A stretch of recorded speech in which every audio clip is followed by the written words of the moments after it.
غم شبیر میں یہ سارا جہاں روتا ہے، غم شبیر میں یہ سارا جہاں روتا ہے، غم شبیر میں یہ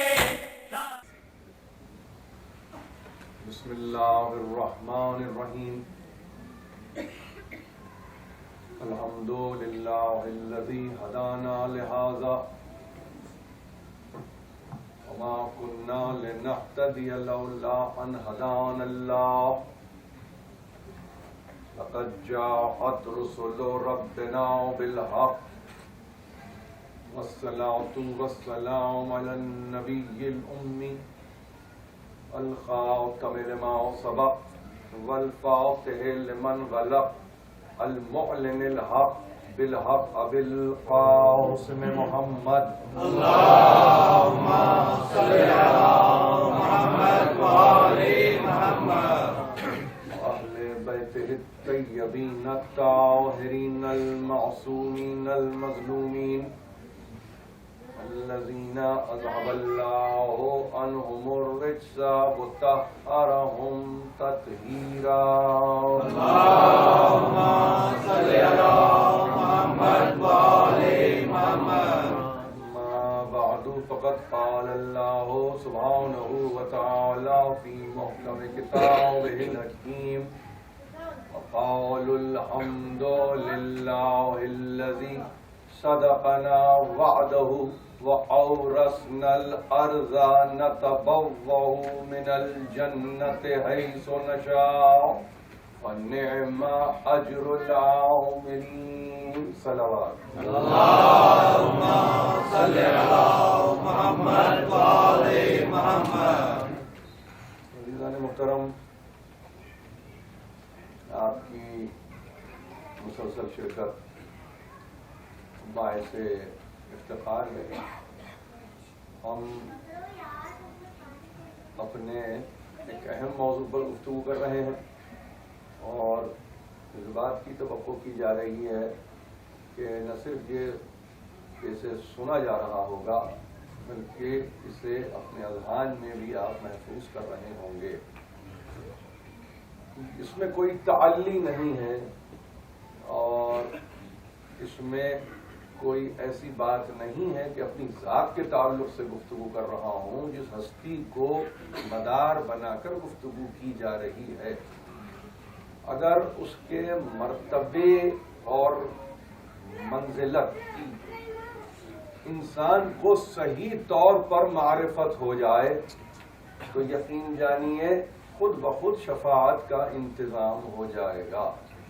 کبھی کبھی معرفت ایمان ہی باعث شفاعت ہو جاتی ہے. اس میں کوئی ایسی بات نہیں کہ محشر کا میدان ہو اور آپ گنہگار ہوں اور کوئی ہاتھ آئے اور آپ کے ہاتھ کو تھام لے. نہیں، دنیا میں اس کا انتظام ہے اور وہ یہ مجلس ہے جو خود انتظام کرتی ہے، بشرطے کہ کھلے دل کے ساتھ انسان آئے، کھلے دماغ کے ساتھ آئے، کچھ پڑھ کے آئے، کچھ سمجھ کے آئے، کچھ جان کر آئے. ہاں ہوتا ہے، سب سے ہوتا ہے. اور ظاہر ہے کہ اس میں کوئی دعویٰ نہیں کرتا کہ کسی نے نہ آج تک یہ دعویٰ کیا ہے نہ وہ یہ دعویٰ کرنے کے قابل ہے کہ ہم نے من حیث کل پہچان لیا، ہم نے پورے طور پر گویا ہم معرفت پا چکے ہیں. ایسا نہیں ہے. بڑی ہی مشکل راہ ہے، بہت ہی کٹھن راہ ہے جس پر آپ چل رہے ہیں. اور عجیب بات یہ ہے کہ مشکل راہوں پر یا پرخار وادی میں سفر کرنا خطرے سے خالی نہیں ہوتا. اس لیے اب جب بھروسہ کیجئے تو کسی غیر فکر پر بھروسہ نہ کیجئے. بھروسہ کیجئے تو کسی انجانی فکر پر بھروسہ کیجئے، بلکہ بھروسہ کیجئے تو ان پر بھروسہ کیجئے جو خود دارائے حکمت ہے. ان پر بھروسہ کیجئے کہ جو ایسے مقام پر اور ایسے منصب پر ہیں کہ جہاں خدا خود یہ شہادت دے کہ یہی ہے وہ صاحبان علم جو تمہیں راہ یا طریق راست کی ہدایت کر سکتے ہیں. ظاہر ہے کہ یہ ہمارے پاس ایک بہت اہم عنوان ہے. آپ جس انداز سے سن رہے ہیں، میں سوا اس کے کہ شکریہ ادا کروں اور کیا کہہ سکتا ہوں، آدم آل محمد کو عنوان بنایا ہے. نہیں معلوم کتنوں نے اور کہاں کہاں اور کب کب اس ہستی پر گفتگو کی ہے. میں نے کل آپ سے جاتے جاتے ظاہر ہے کہ اگر آپ کے اذہان کو میں تازہ کروں تو میں نے خاص طور پر یہ توجہ دلائی ہے کہ دیکھیے قرآن وہ پیمانہ ہے جس کو سامنے رکھ کر انہیں سمجھنا ہوگا. آ جائیے اب ہم آج کی تقریر شروع کرتے ہیں. قرآن وہ پیمانہ ہے، یعنی قرآن وہ میزان ہے، یعنی قرآن وہ محک ہے، یعنی قرآن وہ کسوٹی ہے، یعنی قرآن وہ بیلنس ہے، وہ ترازو ہے کہ آپ کو سامنے رکھنا ہوگا. اگر کہیں سے فی زمانہ یہ کوئی کوشش کرے کہ ہم انڈیپینڈنٹلی ان ہستیوں کو سمجھنے کی کوشش کریں گے، میرے پاس کوئی تفصیل نہیں ہے سمجھانے کے لیے مگر میں آپ کو صرف بتا رہا ہوں. اگر کوئی آج فکر ایسی بیدار ہو جائے اور وہ یہ کہے کہ ہم اپنے طور پر سمجھنا چاہتے ہیں، ظاہر انسان تحقیق پسند واقع ہوا ہے، انسان جستجو پسند واقع ہوا ہے، اور ہم کوشش اس امر کی کریں گے، یہ جملہ ہے کہ قرآن سے نہ سمجھا جائے. ہم سمجھنا چاہتے ہیں، ہم سوچنا بھی چاہتے ہیں، ہم پڑھنا بھی چاہتے ہیں، مگر قرآن کو ایک مرتبہ درمیان سے ہٹا دیجئے تو آپ کیا سمجھتے ہیں اس کا جواب کیا آئے گا؟ آپ کیا سمجھتے ہیں کہ آپ کس منزل پر جائیں گے؟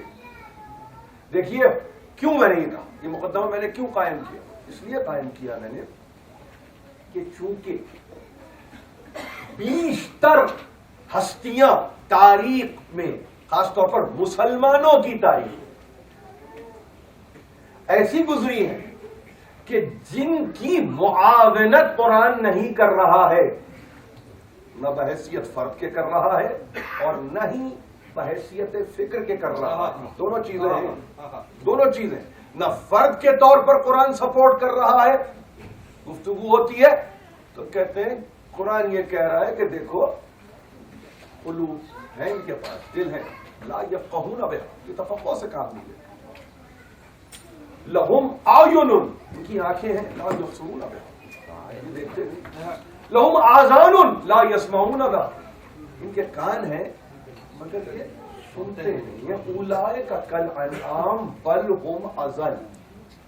اب چلے تھے فرد کو پہچانوانے کے لیے، فیصلہ کیا آیا؟ فیصلہ یہ آیا دل رکھتے ہیں تفقع نہیں کرتے، آنکھیں رکھتے ہیں دیکھنے کی کوشش نہیں کرتے، کان موجود ہیں سماعت کی کوئی کوشش کرتے ہی نہیں. تو ایسوں کو قرآن نے فتویٰ نہیں فیصلہ کیا اور یہ کہا کہ سنو اولئک کالانعام بل ہم اضل، یہ جانور ہیں، جانور سے بدتر.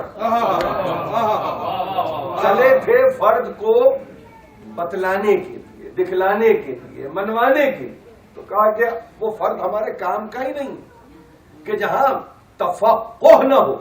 ابھی تفقہ فی الدین کی گفتگو نہیں کر رہا ہوں، کہیں ذہن میں یہ بات نہ ہے. تفقہ فی الدین نہیں، ابھی تو قلب اتنا آمادہ ہو کہ وہ تفقہ کے قابل بنے. پہلے قلب کو تو اتنا بنا لو، اپنا قلب کو تو قابو میں اتنا کر لو کہ قلب معاون بن جائے دین کی تفقہ کے لیے. تو اگر یہاں پر قلب ہی قابو میں نہ ہو تو کہاں دین میں تفقہ ہوگا، کہاں دین میں ایک نظر پیدا ہوگی، کہاں دین کے تعلق سے کوئی فکر پیدا ہوگی؟ نہیں، عمومی مسائل میں انسان الجھ کے رہ جائے گا. تو فرد اور فکر یہ دونوں، تو کوشش یہ کی جا رہی ہے کہ ان ہستیوں کو بھی کاہے کے لیے ہم قرآن کو سامنے رکھ کر سمجھنے کی کوشش کرتے ہیں. مگر ہم کیا کریں، ہم کیا کریں؟ قرآن ہے اور قرآن تذکرہ کرتے ہوئے ان کے جد کا تذکرہ کر رہا ہے، کسی اور کے جد کا تذکرہ نہیں کرتا قرآن. میں نے کل اپنی گفتگو میں آپ سے ظاہر کے یہ عرض کیا ہے کہ ذرا اس پر بھی غور کیجئے.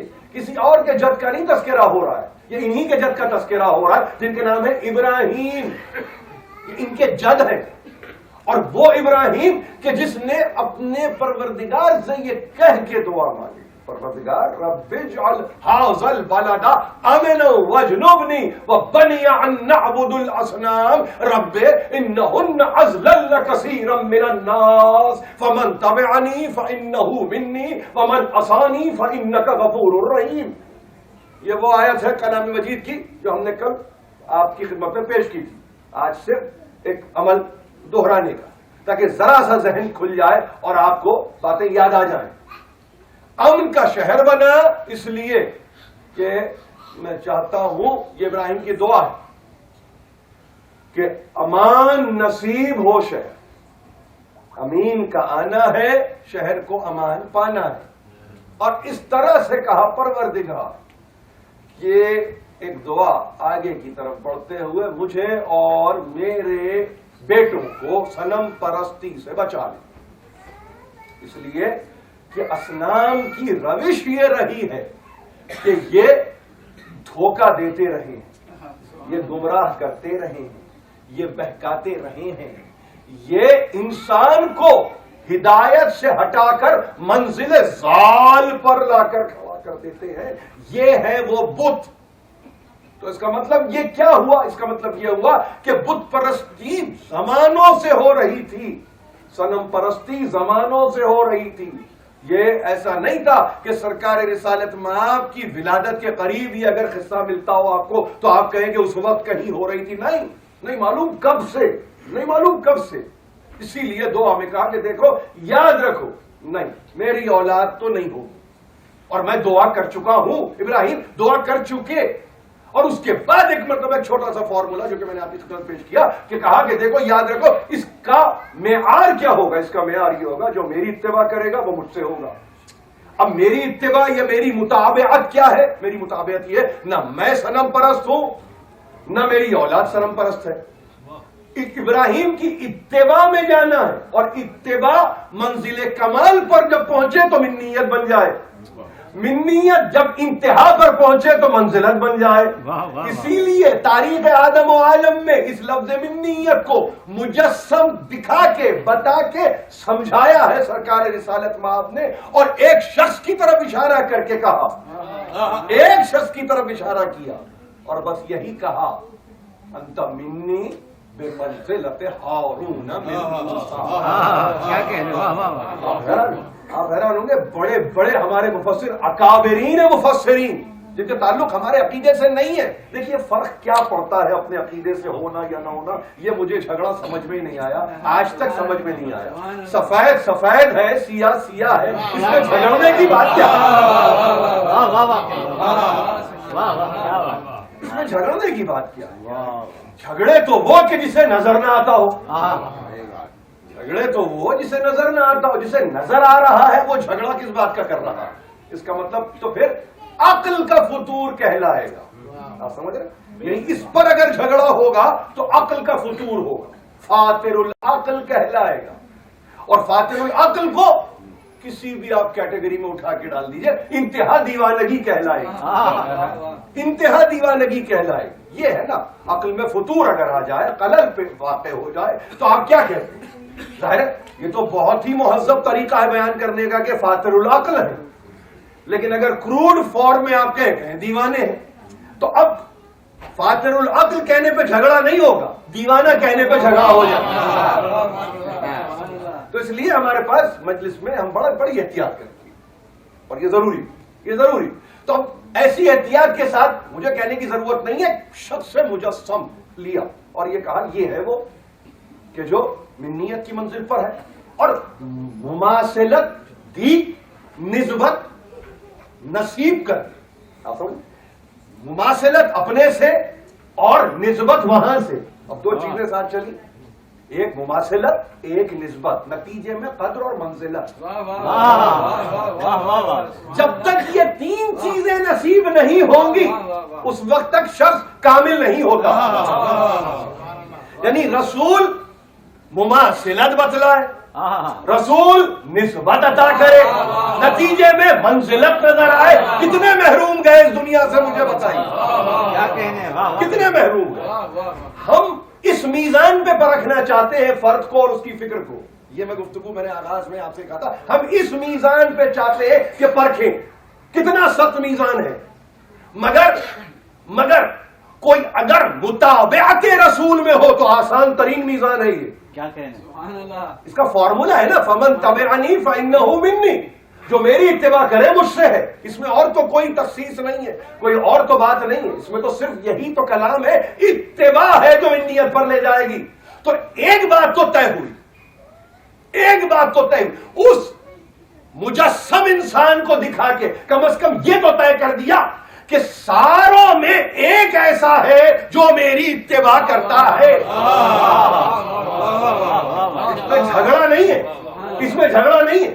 اب کسی کی مجال اگر ہو تو پوچھے ہم کس درجے کے تابع ہیں بتائیے, ہم کس درجے کے اتباع کرنے والے ہیں بتائیے, ہم کون سے درجے پر فائز ہیں بتائیے. کیوں سوال نہیں کیا جا سکتا؟ اس لیے کہ اتباع میں درجات نہیں ہے, یا اتباع ہے یا اتباع نہیں ہے. کتنے نکل جائیں گے اس سے؟ اب گھبراہٹ نہیں ہونی چاہیے, اس مجلس میں آنے والوں کو گھبراہٹ نہیں ہونی چاہیے. ہم تو اتنے سخت ہیں معیار میں, اتنے سخت ہیں, اپنا بھی اگر جاتا ہو تو جائے. کئی ذہن میں کسی میرے بھائی کے یہ بات نہ ہو کہ اپنوں کی بات کرتے بچاتے رہتے. نہیں, معیار بہت سخت ہے عزیزو, بہت سخت معیار ہے. یہ معیار بہت سخت ہے, اس کو آپ آسان نہ جانیے. خدا شاہد ہے, اس کا رسول شاہد ہے, اپنوں کو بچا کے گفتگو کبھی نہیں کی, کبھی نہیں کی. اگر اپنا بھی ضد پہ آتا ہو, خدا شاہد ہے, تو اس کی بھی پرواہ نہیں ہوگی. یا اپنے سے مراد دوست کی گفتگو نہیں کر رہا ہوں, کوئی گھر والا بھی ضد پر آ جائے اور اس معیار پہ پورا نہ اترے تو جائے جہاں جانا ہے.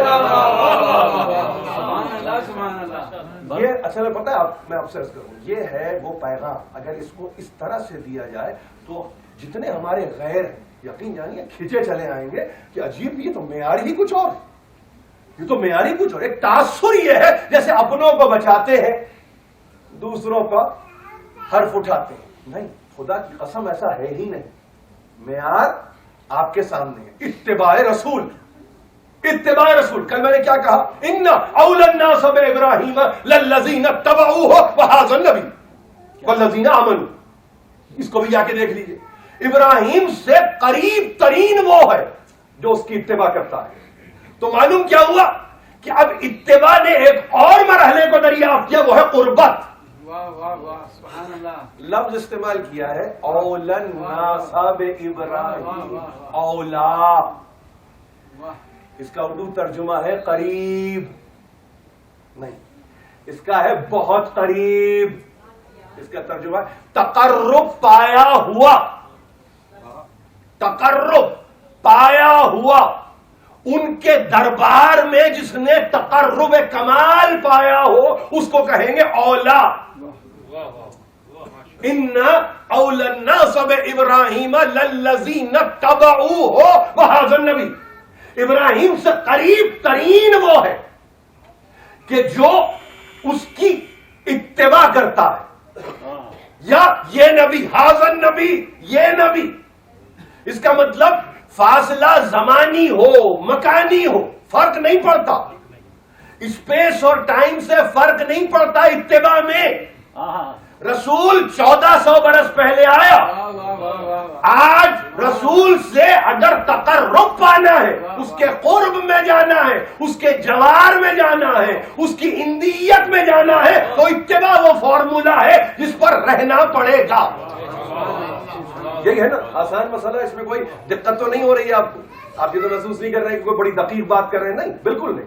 تو معلوم یہ ہوا کہ اولائیت نتیجہ ہے, اتباع ہے. ایک اور مسئلہ ہے, ذرا اس کو سمجھیے, کیونکہ یہ لفظ بڑے استعمال ہوتے ہیں اور میں چاہتا ہوں کہ ذرا سا آپ کی خدمت میں آج کم از کم ہم گفتگو کریں. ہمارے علی ابن الحسین علیہ الصلوۃ والسلام کے جد کے تعلق سے بھی تو گفتگو ہو جائے کہ وہاں وہ یہ کہنے والا کہہ رہا ہے کہ میری اتباع جس نے کی وہ مجھ سے. قرآن کہہ رہا ہے کہ جو اتباع کرتا ہے اس کی تو وہ اولائیت کی منزل پر ہے. اولائیت تقرب ہے، تقرب کمال کا ہوتا ہے، زوال کا نہیں ہوتا. کیا کہنے ہیں، کیا کہنے ہیں.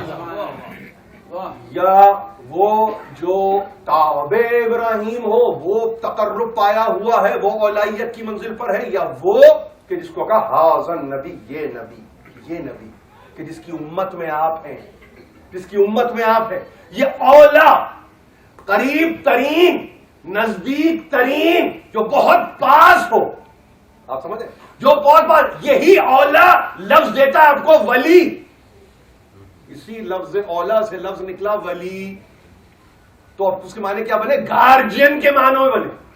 اس کا مطلب کیا ہوا؟ اس کا مطلب یہ ہوا کہ یہ وہ لفظ ہے کہ جس میں قوت ہے، جس میں قدرت ہے، جس میں طاقت ہے، کہ وہ سرپرست بھی بن جائے. ایک اتباع نے نزدیک کیا ابراہیم سے، قریب کیا، قوت یہ پیدا کی کہ وہ سرپرست بھی بنا، وہ والی بھی بنا، وہ وارث بھی بنا. کتنے مراحل کو طے کیا ہوگا رسول نے کہ غدیر کے میدان پہ جب جا کے من تم تو مولا ہو، پہاڑ والی بھی مولا.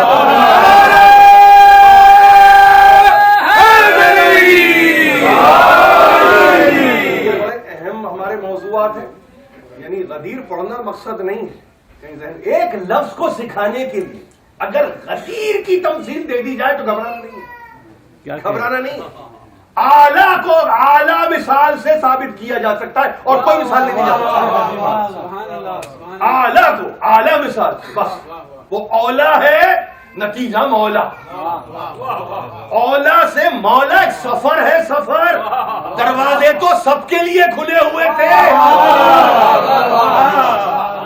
لیکن نا قرآن کی آیت پہ علی کا کاپی رائٹ ایشو تو نہیں تھا. کیا کہنے ہیں.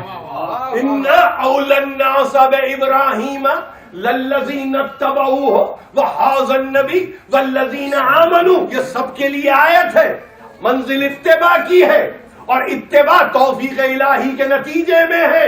تو معلوم یہ ہو رہا ہے اگر کہیں اتباع نہیں ہو رہی ہے تو آپ اولا یا اولائیت کے تعلق سے متفکر نہ ہو. زیادہ فکر تو اس بات کی ہے کہ توفیق ہی نصیب نہیں. کیا کہنے. واہ واہ واہ. اس کی فکر کیجئے کہ توفیقات میں شامل ہی نہیں تھا اتباع کرنا. مجھے اولائیت اور مولائیت کی پرواہ نہیں ہے. وہ نصیب ہوتی ہے جس کو، اس کا تذکرہ کیا کرنا، ہم کیا اور کس طرح سے کریں ہمیں نہیں معلوم. ہم تو یہ کہہ رہے ہیں کہ سب کے لیے آیت کھلی تھی اور معیار عام تھا. اتباع کرو اور ہم سے مل لو. کیا کہنے. اتباع کرو ہمارے ہو جاؤ، اتباع کرو ہماری صفوں میں آ جاؤ، اتباع کرو مجھ سے ہو جاؤ، اتباع کرو میں تم سے ہو جاؤں. یہاں تک ہے اتباع، یہاں تک تھی اتباع. لیکن وہاں کیفیت یہ ہوئی کہ جس کے نتیجے میں اب حیرانی کہ یہ کیا عجیب اصول کو وضع کیا ابراہیم نے. فمن تبعنی فانہ منی. کہہ تو سکتے نہیں ابراہیم کو، اس لیے کہ ابراہیم تو قصہ پانی نہ ہو چکا تھا ان کے لیے، قصہ گزشتہ ہو گیا تھا ان کے لیے. تو کہا کہ بس ٹھیک ہے، اس کو روکو، اس میسج کو روکو، اس کو زیادہ ہائی لائٹ کرنے کی ضرورت نہیں ہے، اس کو زیادہ ہائی لائٹ مت کرو. ٹھیک ہے اتباع ہے، جو اتباع کرتا ہے وہ مجھ سے ہے. نہ اب لفظ اتباع کی زیادہ تفصیل، نہ اب لفظ منیت کے تعلق سے زیادہ گفتگو، اس لیے کہ چونکہ طبیعت اپنی مائل نہیں ہے لہذا اب اس کو چھپا، اب بتانے کی ضرورت نہیں ہے. ٹھیک ہے نہ بتائیے آپ، ٹھیک ہے آپ اس پیغام کو عام نہ کیجئے، مگر رہتی دنیا تک کے لیے قرآن ہے ہی. آج آپ چھپا لیجئے، کل کوئی آگے بڑھ کے اس کو نکال لے گا. کل کوئی اس کے چھپانے کی کوشش کرے گا تو پرسوں کوئی آگے بڑھ کے اعلان حق کر دے گا. چھپنے والی چیز تو نہیں ہے، چھپنے والی چیز نہیں ہے.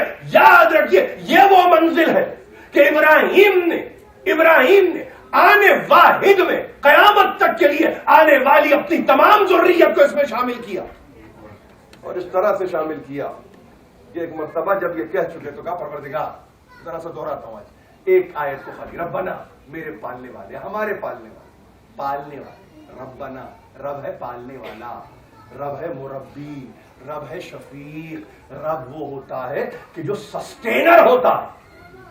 یہ رب ہے، رب ایسے ہی لفظ استعمال نہیں کیا ہے. ربنا انی اسکنت من ذریتی بواد غیر ذی زرع عند بیتک المحرم، پروردگار میں بعض ذریت کو من ذریتی بعض ذریت کو چھوڑے جا رہا ہوں تیرے بیت محترم کے نزدیک، میں بعض ذریت کو تیرے بیت محترم کے نزدیک چھوڑے جا رہا ہوں، طے شدہ امر ہے ذریت بھی محترم ہوگی تبھی بیت محترم کے نزدیک بسے گی، غیر محترم کے نزدیک یہ نہیں کہہ سکتے آپ بیت محترم ہو بسنے والے غیر محترم ہو، یہ نہیں ہوتا، یہ نہیں ہوتا، وہ اس وقت سے قابل احترام تھے، بہت غور سے سنیے اس بات کو، اس وقت سے قابل احترام ہے، کب سے؟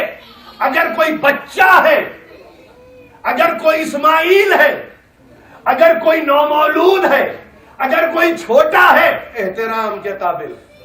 ربنا انی اسکنت من ذریتی بواد غیر ذی زرع عند بیتک المحرم، پروردگار کیا چاہتا ہوں؟ ربنا لیقیموا الصلاۃ فاجعل افئدۃ من الناس، پروردگار میں چاہتا ہوں یہ تیری نمازوں کو قائم کر، پڑھنا کا لفظ استعمال نہیں ہے، ان کو دیکھیے عجیب و غریب بات ہے، پڑھنے والوں کی تمنا نہیں ہے، پہلے تو قائم ہوگی تو پڑھی جائے گی نا، یہ قائم کرے، میں چاہتا ہوں میری بعض ذریت جو بس رہی ہے تیرے محترم گھر کے نزدیک، اس کا کام ہو کام، ربنا لیقیموا الصلاۃ، یہ صلاۃ کے قائم کرنے والے، فاجعل افئدۃ من الناس، فاجعل یہ لفظ فے، اگر اس کی تفصیل آپ کو بتاؤں آپ حیران ہوں گے کہ ایک عجیب بات ہے، اردو زبان میں لفظ پس، لیکن آپ کو معلوم ہے کہ اگر آپ اس فا کو سمجھ لیں تو اس کا مطلب یہ ہوا کہ یہ دعا ہے، ربنا لیقیموا الصلاۃ فاجعل، یہ اس میں گیپ نہیں ہے، فوراً ہے، فوراً، اس میں درمیان میں وقفہ نہیں ہے، یہ فوراً ہے، فاجعل افئدۃ من الناس، یہ نمازوں کو قائم کر رہے ہوں گے، لوگوں کے دل کی طرف پھر رہے ہوں گے۔ اب اگر کوئی آگے بڑھ کے آج یہ کہے کہ ہم علی کو ولی نہیں مانتے نماز میں، تو اس کے کہنے سے کوئی فرق نہیں پڑتا، نماز اس نے قائم کی، دل خود بخود پھر گیا۔ یہ اضافی باتیں ہیں ساری، یہ ساری اضافی باتیں ہیں، کیا پڑھا جائے اور کیا نہ پڑھا جائے، اضافی باتیں آپ لوٹے رہیے، فیصلہ کرنے والی نے قوت نے فیصلہ کر دیا، دعا ہے ربنا لیقیموا الصلاۃ، یہ نماز کو قائم کرے، جیسے ہی یہ نماز قائم ہوگی تو یہ کانٹینٹ اور کانٹیکسٹ آف نماز ہے، یہ اضافی چیزیں نہیں ہیں نماز کی۔ آپ میری بات سمجھ رہے ہیں؟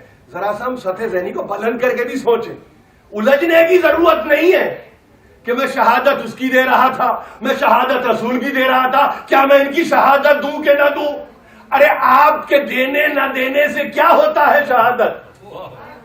ربنا لیقیموا الصلاۃ فاجعل افئدۃ من الناس، اور سارے انسانوں کے قلوب کہاں پھریں گے؟ مسئلہ یہ بھی تو ہے، کتنا نازک مسئلہ ہے، سب کا تو کسی طور پر بھی ابراہیم نے تذکرہ نہیں کیا، جہاں سب کی ابراہیم ضمانت نہ لے تو میں کیسے ضمانت دے دوں؟ تو میں نے کیا کہا آپ سے، ضروری نہیں ہے کہ اگر ہم یہ کہیں کہ جو یہاں آتا ہے وہ کلن ویسے ہی ہوتا ہے، نہیں، اس میں بھی من الناس کی صورت باقی ہے، اس میں بھی من الناس کی صورت باقی ہے، یہ کہیں نہ سمجھے کوئی، کیوں؟ اس لیے کہ اتباع چاہیے، اتباع کلی طور پر، یہ پیغام ہے آج کی تقریر کا، اتباع چاہیے، اتباع انتہا پر ہوگی، خود بخود من نیت میں، کسی کے داخلے سے آپ کو سروکار نہیں ہے، کوئی کہے کہ اب تم داخل ہو گئے، کوئی کہے کہ تم اب نکل گئے، نہیں، آپ نے اتباع کمال کی، خود بخود آپ داخل ہو گئے، خود بخود داخل ہو گئے۔ اور ایک مرتبہ کہا ربنا لیقیموا الصلاۃ فاجعل افئدۃ من الناس تہوی الیہم، لوگوں کے افئدہ، لفظ ہے فؤاد، اس کی جمع ہے افئدہ، لوگوں کے دلوں کو ان کی طرف پھیر دے، وارزقہم من الثمرات، اور ان کو ثمرات کا رزق عطا کر، ان کو ثمرات سے مالا مال کر، لعلہم یشکرون، تاکہ یہ تیرے شکر گزار بندے بن جائیں۔ یہ ابراہیم نے دعا کی ہے، نہیں معلوم یہ کب کی دعا ہے، نہیں معلوم یہ کب کی دعا ہے، دعا مقبول ہے اس کی بارگاہ میں۔ کل اس پر میں گفتگو کر چکا ہوں، دعا مقبول ہے اس کی بارگاہ میں، کوئی یہ نہیں کہہ سکتا کہ دعا مقبول نہیں ہوئی۔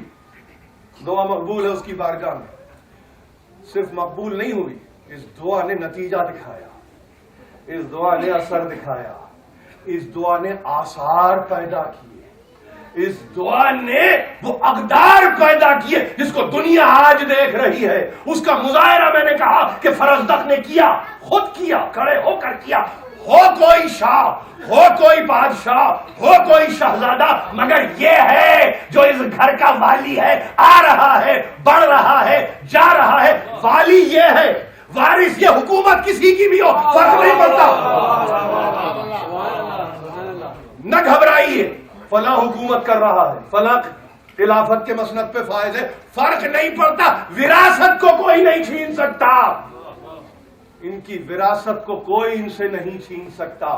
یہی اولا، یہی والی، یہی ولی، یہی مولا، یہی وارث، یہی ان کی میراث، یہی ان کی میراث، کسی اور کی نہیں، کسی اور کی نہیں۔ کعبہ جسے پہچانے وہ چاہیے، کعبہ جس کی گواہی دے وہ چاہیے، حجر اسود جس کے ہاتھوں پہ آ کے بولے وہ چاہیے، کوئی اور نہیں چاہیے، کوئی اور نہیں چاہیے۔ دنیا کے لیے آسان ہوگا، رہے مگر اس سے فرق کیا پڑتا ہے؟ امام زین العابدین علیہ الصلوۃ والسلام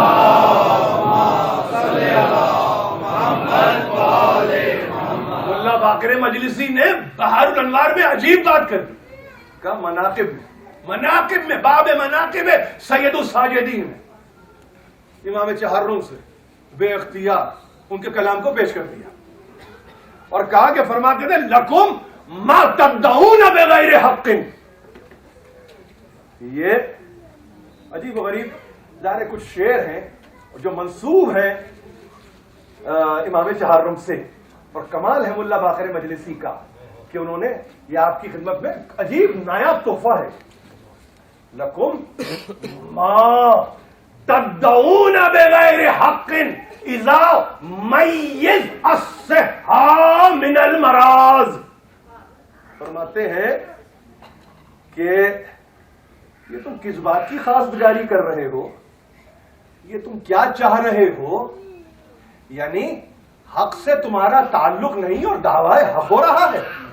امام چہارم نہیں، حق سے تمہارا تعلق نہیں اور دعویٰ حق، نہ حق ہو مگر حق کی گفتگو کرتے ہو، اور جبکہ عالم یہ ہے کہ کھل کے فرق سامنے آ چکا ہے کہ تندرست کون ہے اور مریض کون ہے۔ لطف آتا ہے اس ہستی سے سننے کا کہ جس کے متعلق آپ کہتے ہیں عابد بیمار، جس کے متعلق آپ کہتے ہیں مریض کربلا۔ ٹھیک ہے، آپ کا عقیدہ مناسب عقیدہ، کوئی غلطی نہیں، مگر جس کو دنیا یہ سمجھ بیٹھی فقط اس لیے کہ ہم نے کہا، فقط اس لیے کہ ہم نے کہا، تو انہوں نے کہا کہ شاید ان کے ہاں یہ بھی درجات ہوتے ہیں، علی بہت شجاع، علی ابن الحسین کم شجاع، علی النقی بہت ہی کم شجاع۔ دنیا کچھ اور طرف لے گئی، ان کو کون سمجھاتا، ان کو کون سمجھاتا، ان کو کون بتاتا؟ اور ہمیں بتانے کی بھی ضرورت کیا ہے؟ زمانہ خود بتائے گا، ہمیں بتانے کی ضرورت نہیں ہے، زمانہ خود بتائے گا، ان کو خود پہچانوائے گا زمانہ۔ فرماتے ہیں کہ یہ تم کو کیا ہو گیا، حق نہ رکھتے ہوئے حق کا دعویٰ، غیر حق ہوتے ہوئے عین حق کی گفتگو، اس طرح سے گفتگو ہوگی جبکہ کھل کے سامنے آ گیا ہے فرق کہ تندرست کون ہے اور مریض کون ہے، صحت کسے نصیب ہے اور مرض کس کو نصیب ہو چکا ہے۔ دیکھیے عجیب، یہ عجیب شعر ہے، میں اس لیے عرض کر رہا ہوں کہ کوئی کلام معصوم کا، وہ موضوع ہو، وہ معین ہو، وہ شعر کی صورت میں ہو، جب تک اس کو آپ مطابقت نہ دیں قرآن سے اس وقت تک سمجھ میں نہیں آئے گا۔ اور قرآن نے رہنمائی کی، سورہ یونس میں رہنمائی، قل هل من شرکائکم من یہدی الی الحق، کہہ دو اے حبیب ان سے کہ جن کو یہ شریک بناتے ہیں کیا یہ حق کا راستہ دکھائیں گے؟ سبحان اللہ، آپ سمجھ گئے نا؟ سبحان اللہ، چوتھے امام کا شعر آپ کو یاد ہے؟ چوتھے امام کا شعر یاد ہے؟ ترجمہ آپ کو یاد ہونا چاہیے. اب نا حق حق بنے گا، اب غیر حق حق کا دعویٰ کرے گا. قرآن نے سورہ یونس میں کہا قل هل من شرکائکم، نبی تم کہو هل من شرکائکم من یہدی الی الحق، کہ تمہارے شرکا میں جن کو تم شریک بناتے ہو کوئی ہے ایسا جو حق کی طرف رہنمائی کرے؟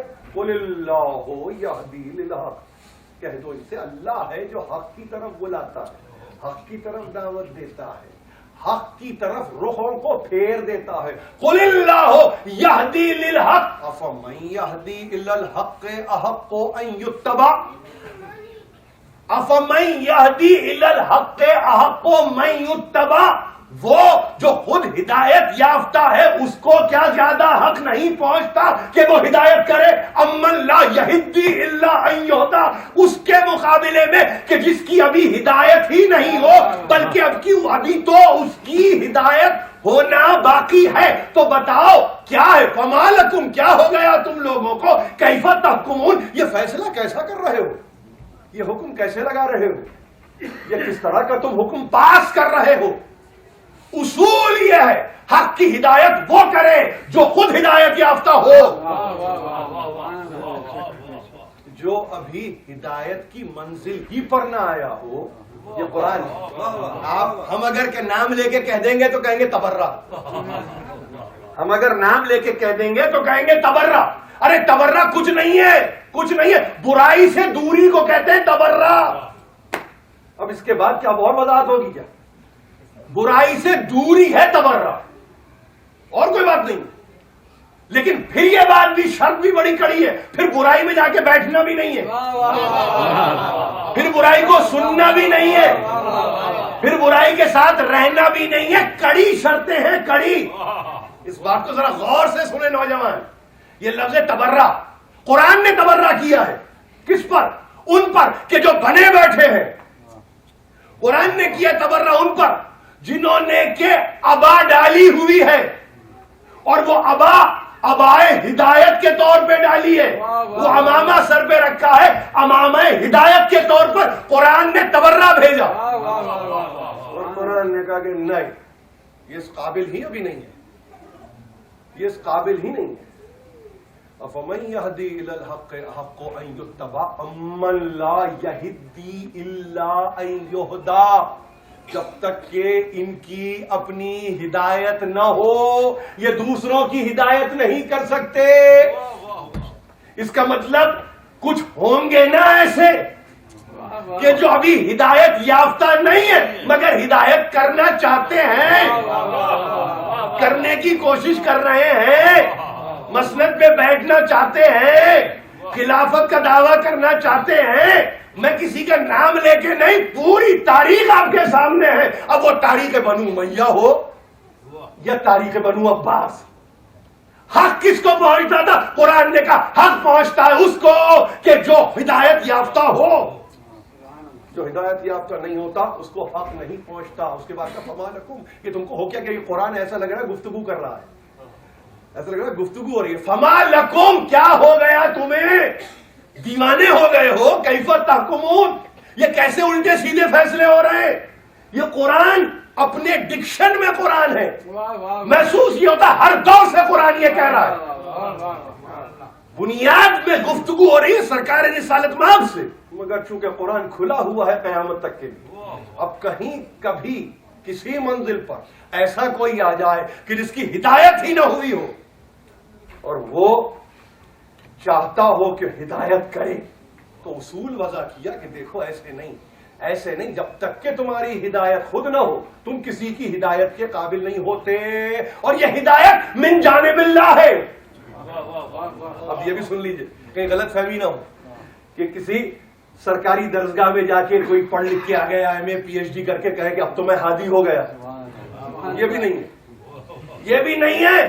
وَجَعَلْنَا مِنْهُمْ أَئِمَّةً يَهْدُونَ بِأَمْرِنَا، یہ تمہاری مرضی سے ہدایت بھی نہیں ہوگی، تمہارے معیار کی بھی ہدایت نہیں چاہیے. اس لیے کہ فکر انسانی مسلسل ارتقا پذیر ہے، قیامت تک کے لیے اٹھنے والی فکر کو یہاں سے بھی وہ ملے کہ جس کی فکر قیامت خیز ہو۔ ہم کسی ایسے کے حوالے تمہیں نہیں کر دیں گے کہ جس کی فکر کہیں 15ویں صدی میں رک جائے اور تم 17ویں صدی میں بیٹھے ہو۔ ہم کبھی کسی کے حوالے نہیں کریں گے کہ جس کی فکر جا کے رک جائے کہیں اور انسان آگے بڑھ جائے۔ ہم ایسوں کے حوالے نہیں کریں گے۔ وَجَعَلْنَا مِنْهُمْ أَئِمَّةً يَهْدُونَ، پیشوا تو ہوں گے، امام تو ہوں گے، رہبر تو ہوں گے، رہنما تو ہوں گے، گائیڈ تو ہوں گے، مگر ہدایت ہمارے امر سے کر رہے ہوں گے۔ جب تک اس کا امر باقی، اس وقت تک ان کی ہدایت باقی۔ یہ امر الہی ہے، یہ مشیت الہی ہے، یہ رضا الہی ہے۔ قدیم ہے امر، قدیم ہے ہدایت۔ اگر امر کسی زمانے میں آتا، یہ بات بہت غور سے لیجیے، امر اگر کسی زمانے میں آتا تو ہدایت بھی وہیں سے شروع ہوتی۔ امر میں قدامت ہے، امر بہت پرانا ہے۔ اب یہاں سے اتنے آسان کے بعد آپ کو سمجھنا ہوگا۔ یعنی اگر کہیں کوئی کہہ دے کہ یہ ابھی کا امر ہے، یقین جانیے کہ نظریہ توحید میں خلل پیدا ہو جائے۔ آپ یعنی اگر میں آپ سے عرض کروں، شرک تو بہت چھوٹی بات ہے، شرک تو بہت چھوٹی بات ہے، آپ تو اس عقیدہ توحید کے منکر ہو کے رہ جائیں گے۔ اگر امر کے تعلق سے کسی نے آنے والے زمانے کو معین کیا اور یہ کہے کہ امر تو اصل میں 570 AD سے شروع ہوا تھا، پیدائش ہوئی تو امر آیا، نہیں، یہ امر قدیم ہے، یہ امر قدیم ہے۔ اگر امر قدیم ہے وَجَعَلْنَا مِنْهُمْ أَئِمَّةً يَهْدُونَ بِأَمْرِنَا، تو اس کا مطلب یہ پیشوا بھی قدیم ہے، یہ جدید نہیں ہے، یہ بنائے ہوئے نہیں ہے، یہ بنے ہوئے نہیں ہے، یہ خود ساختہ نہیں ہے، یہ خود ساختہ نہیں ہے۔ تو اب مجھے حیرانی نہیں ہوتی کہ اگر لاغر نوجوان کعبے کی طرف بڑھ رہا ہو اور کعبہ اس کے قدموں کو پہچان رہا ہو، تو یہ قدامت ہے اس کی، یہ قدامت ہے، جدت نہیں ہے۔ جدید تو کھڑا تھا، کعبے نے پہچاننے سے انکار کر دیا۔ کعبے کے سامنے زمانہ تو کھڑا تھا، کعبے نے زمانے کو ٹھوکر کہا نہیں، قدیم کا نمائندہ، قدیم کا نمائندہ، جدید نہیں، جدید نہیں۔ یہدونا بامرنا، اس کا امر ازلی ہے، اس کا امر ابدی ہے۔ انما امرہ اذا اراد بشیء، اس کا عالم یہ ہے کہ جب کسی شے کا ارادہ کرتا ہے تو کیا کس منزل پر آتا ہے؟ کن فیکون ہے، یہ ہے نا، تو اس کا مطلب کیا ہوا؟ کن کوئی جدید فعل ہے، انما امرہ اذا اراد شیئا ان یقول له کن فیکون۔ کن قدیم، فیکون قدیم، یہ اس کا امر ہے، اس کے امر کے تحت اس کا ارادہ ہے، اس کے امر کے تحت اس کا ارادہ ہے، وہ بھی قدیم۔ وَجَعَلْنَا مِنْهُمْ أَئِمَّةً يَهْدُونَ بِأَمْرِنَا، پروردگار تو بہتر ہے۔ یہ اماموں کو جو بنایا ہے نا، امر سے ہدایت کرتے ہیں، امر سے ہدایت کرتے ہیں۔ یہ ہدایت کس کی؟ آپ سمجھ رہے ہیں بس یہ جو پیدا ہوگا یہاں پہ آگے نہیں، شمس و قمر کی ہدایت، ارض و سما کی ہدایت، بحر و بر کی ہدایت، آپ سمجھ رہے دشت و جبل کی ہدایت۔ انسان اپنی ہدایت کہاں سمجھ بیٹھا؟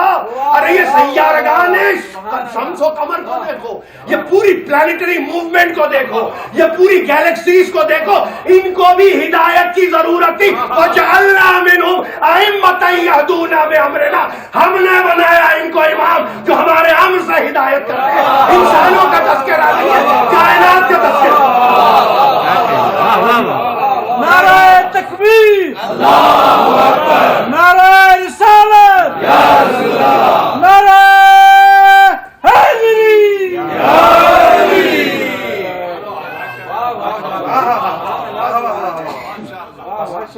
یہ جو مغالطے میں انسان رہتا ہے، جہاں لفظ امام آیا سمجھا میرا، ارے بھائی وہ پیش امام کی گفتگو نہیں ہو رہی ہے، آپ سمجھ رہے ہیں، یہ پیش امام کی گفتگو نہیں ہو رہی ہے، یہ امام کی گفتگو ہو رہی ہے۔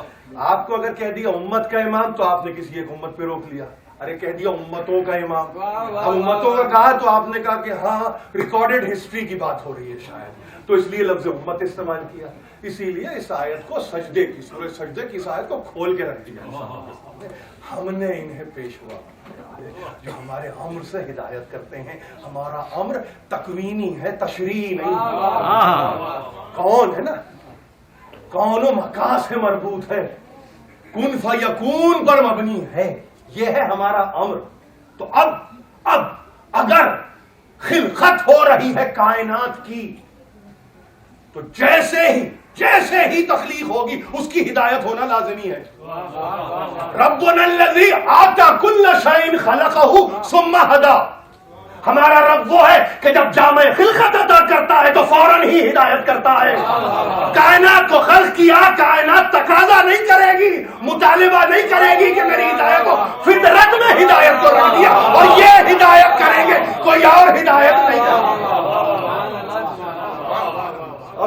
اب ان کا ڈائمنشن اگر سمجھ میں آ جائے، اب یہ زاویہ اگر سمجھ میں آ جائے تو ان دروازوں پہ جب ہم جا کے ہاتھ جوڑ کے سر جھکا کے سجدے کرتے رہتے ہیں نا تو گھبرانے کی ضرورت نہیں ہے، گھبرانے کی ضرورت نہیں ہے۔ اس سجدے پہ کہیں جا کے نظر نہ رک جائے، اگر ان کی قوت کو سمجھ لو تو یہ سجدہ سمجھ میں نہیں آئے گا کہ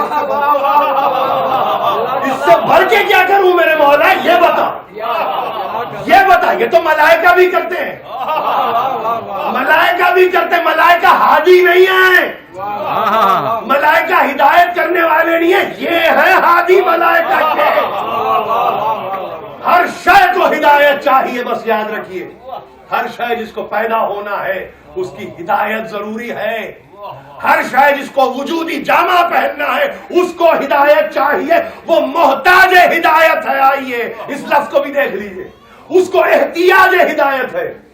جس کو احتیاج ہدایت ہو ظاہر ہے کہ اس کو ہادی کی طلب ہے، اس کو ہادی کی طلب ہے، اس کو ہادی کی تمنا ہے۔ اور ایسے ہی ایک ہادی کا تذکرہ ہم کر رہے ہیں۔ میرے نوجوان تابوت لے کے آ گئے، خدا ان کو سلامت رکھے، ان کی قوتوں کو سلامت رکھے، ان کے بازوؤں کو سلامت رکھے۔ اس لیے کہ یہ عجیب نیابت کر رہے ہیں، یہ عجیب نیابت کر رہے ہیں، کہیں کسی کے ذہن میں یہ بات نہ آئے کہ شاید یہ لکڑی سے بنی ہوئی کوئی شے ہے۔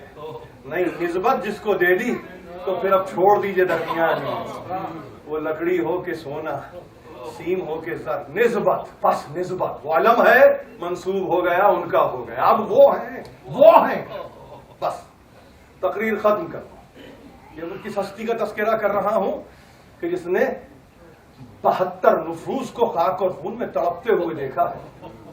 یہ جس کا تذکرہ کر رہا ہوں، یہ اس کا تذکرہ کر رہا ہوں جس نے اپنے گھر کو لٹتے ہوئے دیکھا ہے۔ یہ تذکرہ کر رہا ہوں اس کا کہ جس نے سکینہ کو تماچے کھاتے ہوئے دیکھا ہے۔ یہ میں تذکرہ کر رہا ہوں اس کا جس نے اپنی بیویوں کے سروں سے رداؤں کو چھینتے ہوئے دیکھا، مگر مشیت ایزدی یہی تھی، ان اللہ شاء ان یراک قتیلا، مالک کی مرضی ہے حسین تم اس کی راہ میں قتل کیے جاؤ۔ اس کا ارادہ قدیم ہے، اس کا منشا قدیم ہے، اور پھر پوچھنے والے کوئی اور نہیں۔ دیکھیے عجیب بات کر رہا ہوں، پوچھنے والا ہے صحابی رسول عبداللہ ابن عباس، نام لے کے بات کر رہا ہوں۔ مولا آپ جاتے ہیں جائیے، بیویوں کو تو چھوڑ دیجئے، بیویوں کے ساتھ یہ سفر کیوں کرتے ہیں، چھوٹے چھوٹے بچوں کے ساتھ یہ سفر کیوں کرتے ہیں؟ کہ عبداللہ ابن عباس ان اللہ شاء ان یراہن سبایا، مرضی معبود میں یہ طے ہے کہ یہ بھی قیدی بنے، یہ بھی اسیر ہوں، یہ بھی در بدر جائیں۔ یہ کہہ کے قافلے کو لے کے چلے تھے، اس پورے قافلے کو لٹتا ہوا دیکھا ہے سید الساجدین نے، یہاں تک کہ جب رخصت آخر کے لیے حسین آئے چہرے پہ خون کو دیکھا، معلوم تھا، مگر پوچھا بابا چچا عباس بھی ختم ہو گئے، چچا عباس بھی مارے گئے؟ ہاں بیٹے، چچا عباس بھی شہید کر دیے گئے۔ یہ سفر کو اختیار کیا ہے علی ابن الحسین نے، اور اس طرح سے کہ لٹے ہوئے قافلے کو کوفے سے لے کر، دربار سے گزر کر، شام کے بازار میں جا کر، یزید کے سامنے کھڑے ہو کر، کربلا واپس آ کر پھر ایک مرتبہ مدینے لے کے آئے۔ اور اس طرح سے آئے کہ دنوں تک، لوگ کہتے ہیں دنوں تک سر جھکائے فقط روتے رہتے، تعزیت کرنے والے آتے اور تعزیت کرتے چلے جاتے، مگر کب تک؟ 1 دن 2 دن 1 سال 2 سال، کتابیں بھری ہیں، 40 برس روتے رہے، 40 برس روتے رہے۔ کسی نے آ کے پوچھا مولا دن بہت ہو گئے، زمانہ بدل گیا، وقت بدل گیا، کہ آپ اب بھی روتے ہیں، آپ اب بھی گریا کرتے ہیں؟ کہا کیسے نہ کروں، یعقوب کے 12 بیٹے تھے، ایک نگاہوں سے اوجھل ہو گئے، اور علم یعقوب میں تھا کہ مرا نہیں ہے، زندہ ہے، اب یزت آئینہ ہو، روتے روتے یعقوب کی آنکھیں سفید ہو گئی۔ اور تم مجھ سے کہتے ہو کہ میں کیوں روتا ہوں؟ ارے میں کیسے نہ رہوں، میں ایک دن میں نہیں، ایک ساتھ میں میں نے اتنے جنازے دیکھے، روتے اب جب گھر سے باہر آئے اور کہیں بازار سے گزرتے اور یہ کہیں دیکھتے کہ قصاب آمادہ کر رہا ہے جانور کو کہ ذبح کرے، تو آپ یقین جانیے تیز قدم اٹھا کے جاتے اور قصاب کے سامنے جا کے ہاتھوں کو جوڑ کے کھڑے ہو کے یہ کہتے، ارے ذبح کرنے والے، اس جانور کو تو نے پانی پلا دیا، اس کے دانے کو تو نے کھلا دیا۔ ہاتھوں کو جوڑ کے قصاب یہ کہتے، مولا ہم اس قوم میں ہیں کہ جب جانور کو ذبح کرتے ہیں 1 مرتبہ نہیں، 2 مرتبہ نہیں، 3 مرتبہ آب و دانہ پیش کرتے ہیں، تاہی کہ وہ اپنے چہرے کو نہ پھیر لے، سر کی طرف ایک مرتبہ آسمان کی طرف سر کو اٹھا کے کہا، میرے بابا کا کیا قصور، میرے بابا کا کیا قصور تھا۔ منہال ابن عمرو بیان کرتا ہے کہ میں خدمت اقدس علی ابن الحسین میں تھا اور میں عازم کوفہ ہو رہا تھا، مگر مدینے میں مولا کی زیارت کرتے ہوئے جانا چاہتا تھا۔ ایک مرتبہ میں حاضر ہوا، میں نے بتایا کہ میں جا رہا ہوں کوفہ، وہاں مختار ثقفی قاتلان حسین کو چن چن کے قتل کر رہے ہیں۔ بے اختیار کا منہال کیا حرملہ گرفتار ہو گئے، حرملہ گرفتار ہو گیا۔ منہال نے کہا مولا ابھی تک تو میرے پاس کوئی اطلاع نہیں ہے، اب جاتا ہوں تو معلوم ہوگا۔ منہال وہاں سے اٹھے، ایک مرتبہ پہنچے، مختار کے دربار میں آئے ہی تھے کہ ایک آواز آئی کہ حرملہ گرفتار ہو گیا۔ مختار نے یہ اعلان سنا، اب جو سن کے ایک مرتبہ منہال کی طرف دیکھا تو منہال نے کہا اللہ اکبر، اللہ اکبر۔ کہا کیا بات ہے، کیا اس وقت تو نے اللہ کی کبریائی کو بیان کیا؟ کہا ابھی علی ابن الحسین کے دربار سے اٹھ کے آ رہا ہوں، میں نے کہا تھا مولا میرے علم میں نہیں ہے، سجدے میں گئے اور جا کے بس اتنا کہا تھا پروردگار پالنے والے حرملہ ابن کاہل اسدی کو لوہے کا مزہ چکھا، آگ کا مزہ چکھا، یہ دعا ہے معصوم کی سجدے میں، یہ سن کے آ رہا ہوں اور یہاں آ کر دیکھ رہا ہوں حرملہ گرفتار ہو گیا۔ حرملہ کو ایک مرتبہ گھسیٹتے ہوئے مختار کے سامنے لایا گیا، اور طریقہ تھا مختار ثقفی کا قاتلان حسین سے انتقام لینے سے پہلے یہ کہتے کہ بیان کرو کہ تم نے کیا کیا۔ حرملہ سے بھی یہی کہا گیا۔